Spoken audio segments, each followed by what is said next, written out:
విజయసాయిరెడ్డి వైసీపీలో నంబర్ 2 హోదాలో ఉండేవారు. ఒక విధంగా జగన్ కోటరీలో అతి ముఖ్యుడు అన్న ప్రచారం కూడా అప్పట్లో ఉండేది.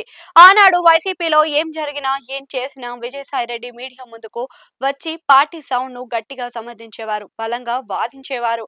అయితే ఆయన ఏనార్థం క్రితం వైసీపీ నుంచి బయటకు వచ్చేశారు. ఇప్పటికైతే ఆయన ఏ రాజకీయ పార్టీలోనూ చేరలేదు. అంతేకాదు ఆయన రాజకీయ భవిష్యత్తు ఏమిటి అన్నది కూడా ఒక స్పష్టత ఇప్పటికైతే ఇవ్వలేదు.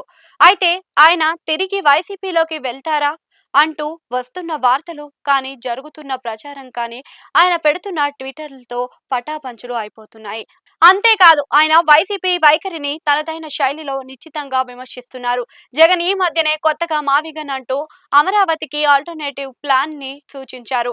ప్లాన్ బిగా కూడా చెప్పారు. అయితే విజయసాయిరెడ్డి తాజాగా చేసిన ట్వీట్ లో మావిగన్ ప్రతిపాదనను తప్పుపట్టారు. మావిగన్ పేరుతో ఏకంగా 100 కిలోమీటర్ల మేర ఒక రాజధానిని విస్తరించడం మంచిది కాదు అని అన్నారు. దానివల్ల పరిపాలనలో సమానత్వం పూర్తిగా దెబ్బతింటుంది అని విజయసాయిరెడ్డి చెప్పడం విశేషం. అంతేకాదు పెట్టుబడిదారుల్లో అనిశ్చితి నెలకొంటుందని ఆయన చెప్పుకొచ్చారు. అయితే గతంలో విజయసాయిరెడ్డి వైసీపీ అధికారంలో ఉన్నప్పుడు ప్రతిపాదించిన 3 రాజధానులకు మద్దతుగా గట్టిగా మాట్లాడిన సందర్భాలు ఉన్నాయి. అది వైసీపీ ప్లాన్ ఏ, ఇప్పుడు ప్లాన్ బి అని జగన్ ఏకంగా తనే మీడియా ముందు ప్రకటించిన మావిగన్ ప్రతిపాదన తప్పుపట్టి అని చెప్పి విజయసాయిరెడ్డి సంచలనం రేపారు.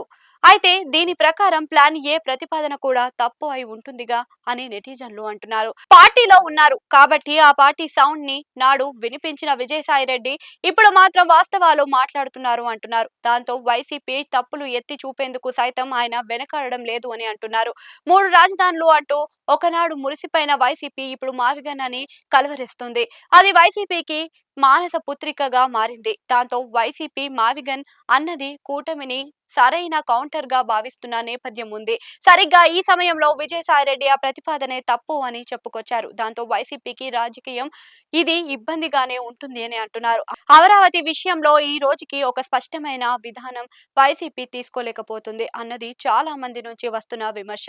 ఇప్పుడు విజయసాయిరెడ్డి సైతం మావిగన్ నమూనా సరికాదు అని చెప్పడం ద్వారా వైసీపీ గాలి తీసేశారు అని అంటున్నారు. మాజీ వైసీపీ నేత ఈ విధంగా విశ్లేషిస్తే జన సామాన్యంలో మావిగన్ మీద అభిప్రాయం ఇంతకంటే వేరేగా ఉండే ఛాన్స్ లేదని అంటున్నారు. ఇప్పటికైనా వైసీపీ రాజధాని విషయంలో తన ఆలోచనలు మార్చుకుంటేనే మేలు అని అంటున్నారు. ఇంకోవైపు చూస్తే పార్టీ పరంగా వైసీపీ చేస్తున్న తప్పులను, కోటరీ అతి విన్యాసాలను కూడా విజయసాయిరెడ్డి ఎదురుగడలుగా భావిస్తున్నారు. వైసీపీకి రాజకీయ వ్యూహాలు అధికారంలోకి వచ్చేందుకు అవసరమైన ప్రణాళికలను లేవు అని కూడా గతంలో చెప్పారు. కూటమి కలిసికట్టుగా ఉంటే వైసీపీ గెలవడం కష్టమని ఆయన చెబుతూ వచ్చారు. మొత్తానికి విజయసాయిరెడ్డి దూరమైన హితుడుగా భావించి వైసీపీ తప్పులు దిద్దుకుంటే మంచిదే అని అంటున్నారు.